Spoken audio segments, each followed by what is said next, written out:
नमस्कार दोस्तों, मेरा नाम मोहित शर्मा है और मैं पेशे से सॉफ्टवेयर इंजीनियर हूं और श्री वंशीधर गौशाला का फाउंडर हूं। और हमने पिछले वीडियो में कुछ बातें डिस्कस करी थी कि गौएँ जो है गौशाला के बारे में कुछ बताया था मैंने आपको कि अगले वीडियो में हम लोग ये गौशाला की शुरुआत कैसे हुई इसके बारे में डिस्कस करेंगे। तो मैं सबसे पहले आपको कुछ फ़ोटो दिखाऊँगा गौओं की, गौशाला में जो गौएँ हमारे रह रही हैं उनकी फ़ोटो दिखाऊँगा। जिसमें आप देख रहे हैं ये जो गऊ है इसके सींग जो है टूटे हुए हैं। देखो ये आप फोटो में ध्यान से देखिए, इसके सींग टूटे हुए हैं। किसी ने इसके सींग तोड़ दिए हैं, टूटे नहीं है, किसी ने सींग तोड़ दिए हैं। फिर आप नेक्स्ट फोटो में आपको मैं दिखा रहा हूँ कि ये जो गऊ है इसकी टांग टूटी नहीं है, तोड़ दी गई है, किसी ने इसकी टांग तोड़ दी है। आप ध्यान से देखिए, इसके नीचे का पोर्शन जो है इस गऊ का टांग टूटी हुई है। फिर नेक्स्ट आपकी ये दो गऊएं बैठी हुई हैं, इनकी ये उठ नहीं पाती, ये खड़ी नहीं हो पाती क्योंकि ये कहीं से गिरा दी गई हैं। ये कमज़ोर है बैल बहुत ज़्यादा, इसको मतलब कई दिन भूखा रखा गया। और फिर इसको देखो, ये आप देख रहे हैं सामने गऊएं, ये अंधी हैं, इनको दिखाई नहीं दे रहा। ये आप गऊ है, ये भी बैठी हुई है, देखो इसकी टांगें टूटी हुई हैं।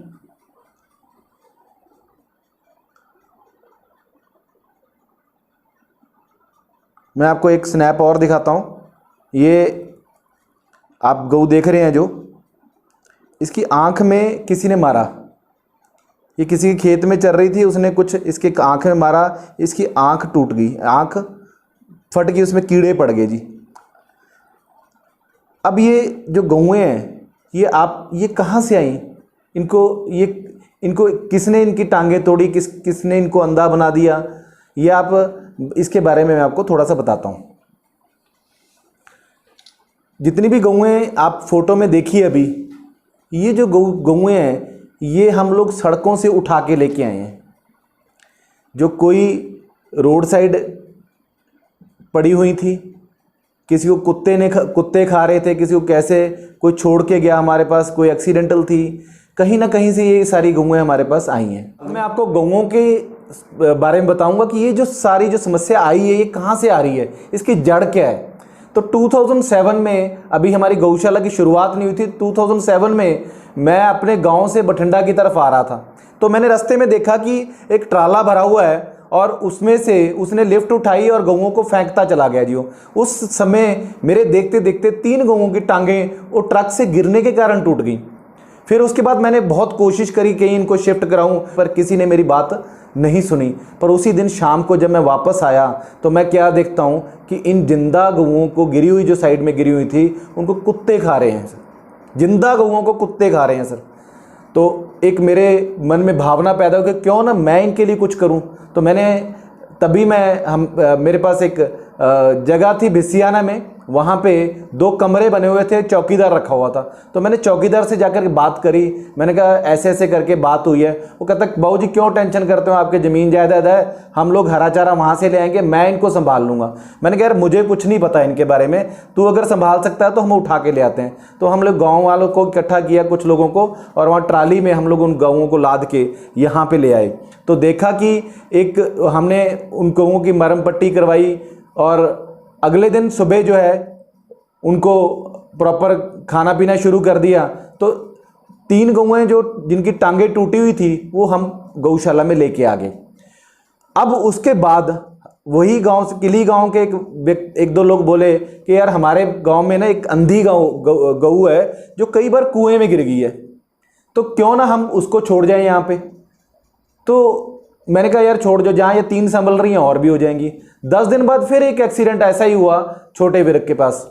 वहाँ पे भी मेरे चाचा जी जा रहे थे, उन्होंने देखा कि ऐसे ऐसे करके हमने गऊएं उठा के वहाँ लेके गए हैं। तो उन्होंने मेरे को फ़ोन किया, करे ऐसे ऐसे करके। फिर हमने एक ट्रैक्टर ट्राली भेजा और उन गऊओं को उठा के ले आए सर। तो इस तरीके से जो है ये हमारे जो गऊ, हमने गऊओं की संभाल शुरू कर दी। कुछ साल ऐसे ही सिर्फ सेवा जो है ये चलती रही। हमारा कोई प्लानिंग नहीं थी कि ये गौशाला बनानी है या नहीं बनानी। हमारा मकसद था कि चलो जो ये गऊएं आ रही हैं इनकी सेवा हो जाए, इनकी साम संभाल हुई।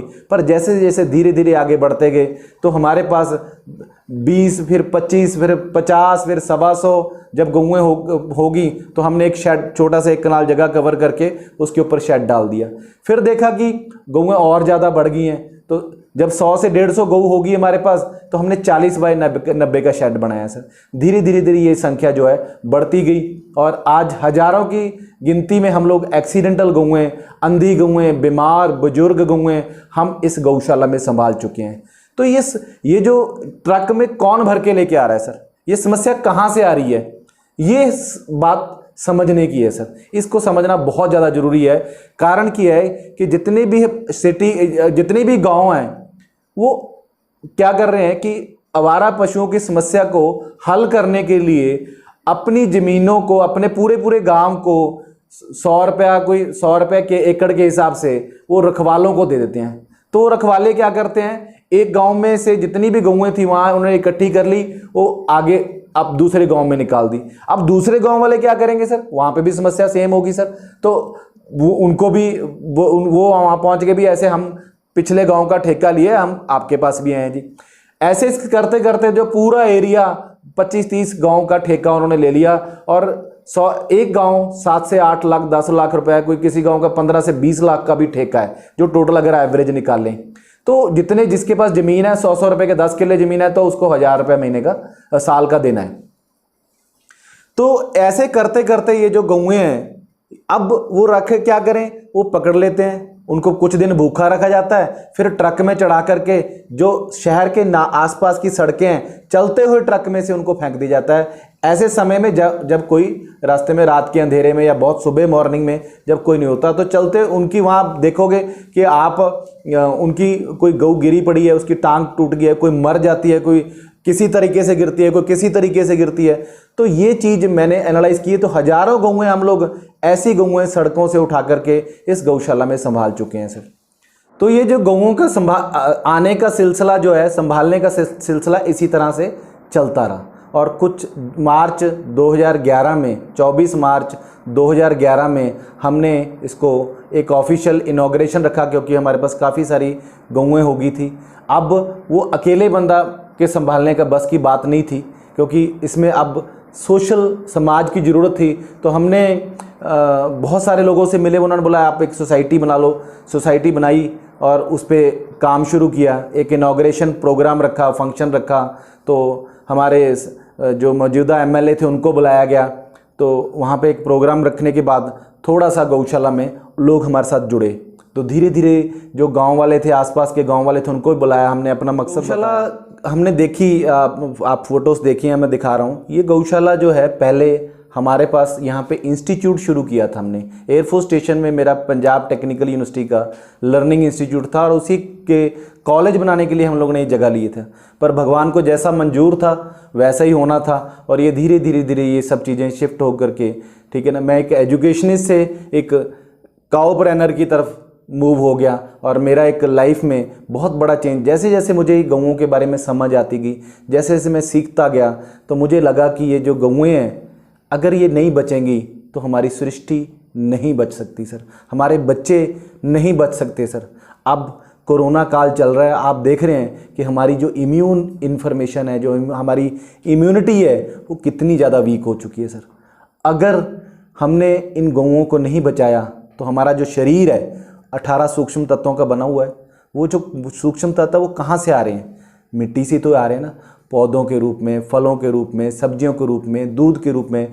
डायरेक्टली और इनडायरेक्टली हम कहाँ से आ रहे हैं? सब कुछ हमारा शरीर बना कहाँ से है? मिट्टी के तो बना है ना सर। पर मिट्टी तो हमने आज उसमें जहर डाल करके उसको ख़त्म कर दिए सर। उसमें 8 करोड़ जीवाणु होनी चाहिए थे, पर आज मिट्टी में 2 करोड़ जीवाणु बचे हैं। हम डेली आग लगा रहे हैं, उसमें एनवायरनमेंट भी ख़राब कर रहे हैं, ठीक है ना। और मिट्टी की जो उर्वरा शक्ति है वो दिन प्रतिदिन कम होती जा रही है सर। दोस्तों, जो मिट्टी की उर्वरा शक्ति की बात कर रहे थे हम लोग कि आज जो 2 करोड़ जीवाणु मिट्टी में बचे हैं, किसान जो है खेतों में जहर डाले जा रहा है और अगर हमने उस मिट्टी को ठीक करना है तो हमारे पास कोई भी ऐसा साधन नहीं है, कोई भी ऐसा केमिकल नहीं है जो उस मिट्टी को ठीक कर दे। परंतु परमात्मा ने एक ऐसी शक्ति दी है, गोबर में एक ऐसी शक्ति है, गौमूत्र में एक ऐसी शक्ति है जिसको गोबर को प्योरेस्ट फॉर्म ऑफ अर्थ कहा जाता है सर। दुनिया की सबसे ज़्यादा उर्वरा शक्ति वाला मिट्टी, तो वो नेचुरल है, प्रकृति द्वारा गौ ही उसको बना सकती है। इसके पीछे भी बहुत सारी चीज़ें हैं, कैसे बनती है उसको भी किसी वीडियो में हम लोग एक्सप्लेन करेंगे।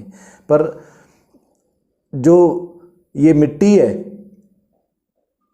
ये इतनी ज़्यादा खराब हो चुकी है कि उसमें अगर गौमूत्र और गोबर, सिर्फ एक गाय जो है 30 एकड़ खेती को पाल सकती है सर।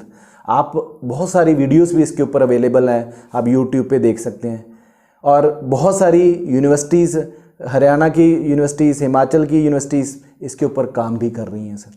तो क्यों ना जो गाय हमारे लिए, हम उसको आवारा बोल रहे थे, जो बेसहारा थी, आओ हम सब मिलकर के उस आवारा को, जो कह रहे हैं, जो उसको बेसहारा को सहारा बने। ये जो गौएं हैं हमारी सृष्टि को बचाने में इनका बहुत बड़ा रोल है, बहुत बड़ा महत्व है। धीरे धीरे हम लोग जो है इसके बारे में डिस्कस करते रहेंगे। अगले वीडियो में मैं आपको बताऊंगा कि इन सब चीज़ों का हमारी कमर्शियल एज में आज क्या महत्व है, हम क्या कर सकते हैं, लोगों को कैसे इन चीज़ों से फ़ायदा हो सकता है, हमारी ज़िंदगियां कैसे बच सकती हैं इन सब चीज़ों से। तो आगे वीडियो में हम डिस्कस करेंगे। तो आज इतना ही। जय हिंद, जय गौ माता।